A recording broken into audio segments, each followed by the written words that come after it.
tarde, meus amores. Como vocês estão? Peguem o livro de história, então, para começarmos a nossa aula. Hoje nós vamos estudar um pouquinho sobre os costumes de um povo chamado Imbas e também sobre o que é seminômade. Vocês se lembram que os nômades que nós estudamos nas aulas passadas de história eram aqueles que caçavam, pescavam, na medida que a caça ali, a pesca e a vegetação que eles plantavam ficava escassa, eles mudavam de lugar, lembram disso? Olha só o que está escrito aí, vocês podem sublinhar com a caneta de marcar texto. Diferentemente dos caçadores e coletores, que foram os nômades, que nós acabamos de rever um pouquinho agora, as sociedades seminômades criam animais, tais como boi, vaca, ovelha e cabra. Então, eles criam, eles não ficam lá caçando o que existe já, eles criam.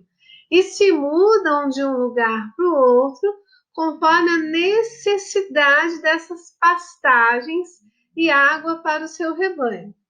Tem um povo bíblico chamado hebreu, que é considerado seminômades também. Olha o que está escrito aí no quadrinho de curiosidade.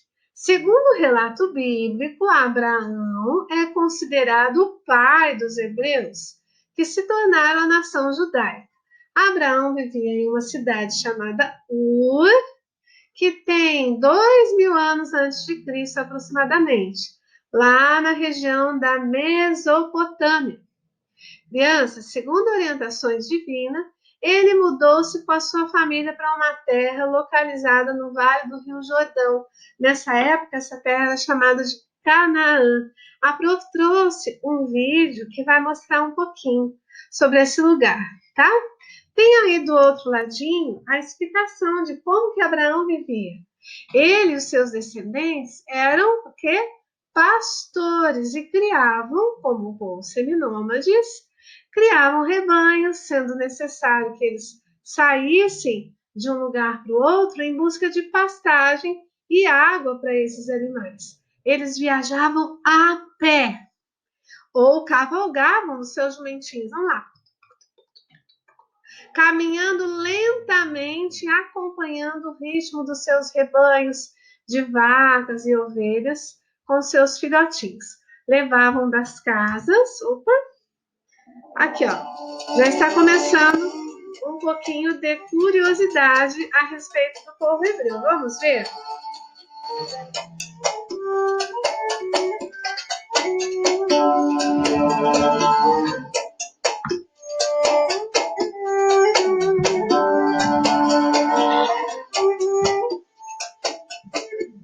Gloriosa em meio às escaldantes areias do deserto, a majestade do antigo Egito refletia um esplendor que parecia eterno. Para grande parte dos povos da Ásia, uma ida ao Egito era como uma ida à Europa ou Estados Unidos numa comparação com os tempos atuais. A sobrevivência de seus moradores dependia do Nilo e dos agricultores egípcios que, ignorando o forte calor, plantavam toda sorte de produtos agrícolas, especialmente o papiro, que era exportado por toda parte, trazendo grandes lucros aos cofres públicos. A alegria de uma boa colheita era partilhada com todos os habitantes que interpretavam a fartura como um agrado dos deuses. Por isso, o Egito também recebia muitos visitantes, gente do comércio, peregrinos, estudiosos, todos queriam se encantar com o paraíso criado no deserto. Para uns, no entanto, a ida para essas terras era uma questão de necessidade, de sobrevivência. Para outros, uma prova e uma aflição.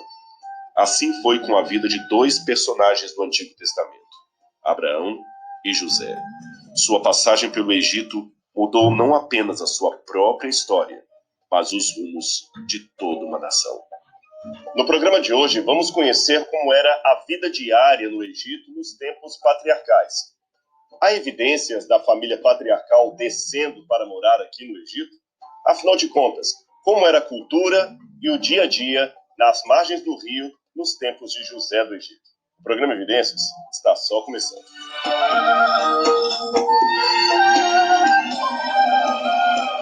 Evidências, temporada especial, Egito.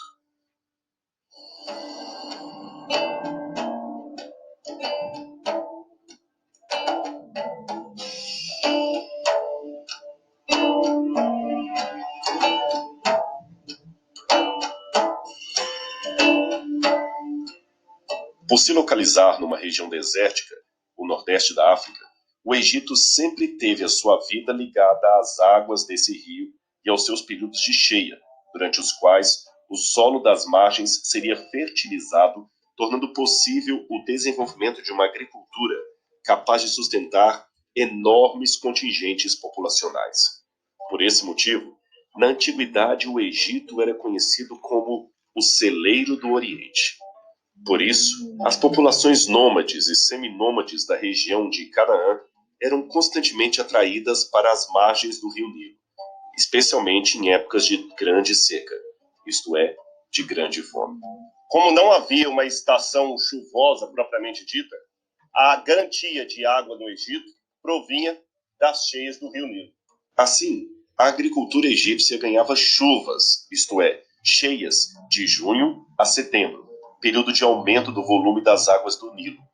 Isto desencadeava-se num fenômeno curioso.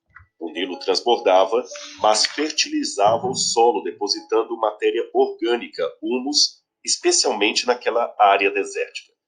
Essa era a principal importância do rio para o Egito e todos os povos vizinhos que iam ali em busca de socorro e alimento. As planícies irrigadas permanentemente pelo rio produziam até 3 colheitas por ano, algo que dificilmente haveria nas terras de Canaã.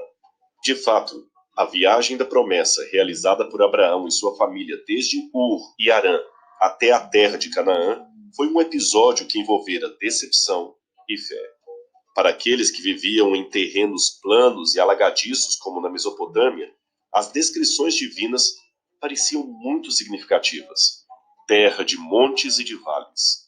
Da chuva dos céus beberás as águas, terra de ribeiros e de águas, de fontes, de mananciais profundos, que saem dos vales e das montanhas, terra de trigo e de cevada, de vides, figueiras e romeiras, terra de oliveiras, de azeite e mel. Tudo isso somado à descrição terra que mana leite e mel, fazia de Canaã um lugar paradisíaco, coisa que, na realidade, apenas em situações raras, ou talvez nunca, teria realmente sido. Era plano de Deus tornar Canaã uma terra exuberante, de chuvas sazonais, de grandes fontes de água, resultando em grande vegetação